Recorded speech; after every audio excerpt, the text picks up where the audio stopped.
Assalamualaikum warahmatullahi wabarakatuh. Semangat pagi anak-anak, bagaimana kabarnya hari ini? Baiklah, ketemu lagi dengan Ibu. Kali ini kita akan membahas materi tentang sistem ekonomi di kelas 10. Adapun tujuan pembelajarannya diharapkan peserta didik dapat pertama menjelaskan sistem ekonomi, kedua mengidentifikasi masalah-masalah sistem ekonomi, yang ketiga menganalisis kekuatan dan kelemahan masing-masing sistem ekonomi. Perhatikan gambar ini. Beberapa waktu lalu pasokan minyak goreng di pasar maupun supermarket menjadi langka. Sekalinya ada, mahal banget harganya. Pemerintah pun sampai turun tangan demi menyelesaikan masalah tersebut. Kelangkaan tadi merupakan salah satu masalah ekonomi yang dialami oleh negara.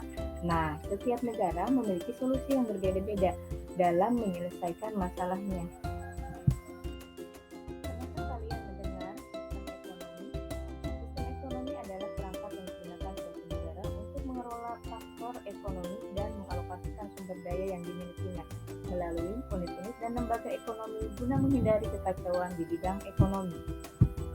Nah, anak-anak, di sini ada macam-macam sistem ekonomi. Ada sistem ekonomi liberal, sistem ekonomi komando, sistem ekonomi campuran, dan sistem ekonomi tradisional. Apa itu sistem ekonomi liberal? Sistem ekonomi liberal adalah sistem ekonomi yang memberikan kebebasan seluas-luasnya kepada masyarakat dalam melakukan kegiatan ekonomi. Artinya, semua kegiatan produksi maupun distribusi dilakukan oleh individu atau pihak swasta. Pengertian sistem ekonomi komando. Nah, untuk sistem ekonomi komando adalah pemerintah menguasai sumber daya alam dan modal untuk menggerakkan roda perekonomian di suatu negara. Artinya semua kegiatan ekonomi, baik itu produksi maupun distribusi, itu dilakukan oleh pemerintah atau negara tanpa campur tangan adanya pihak individu atau pihak swasta. Yang ketiga adalah sistem ekonomi campuran.